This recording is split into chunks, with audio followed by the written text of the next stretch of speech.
Star Wars daytime running lights. Cool. And over here, check out this grill. The grill for Alfa Romeo 33 Stradale. This is how you open the door. Little button. Look at this. Look at this sharp line across the interior. So cool, right? Up here, you have all these little toggles, manual toggles. It sounds and feels so good. Over here, look at this. This is the Alfa Romeo logo, the cross and the snake etched into the leather.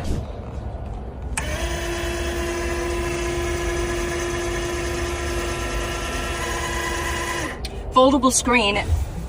Let's go for a drive. This is a concept, but the first one will be out at the end of next year. Here we go.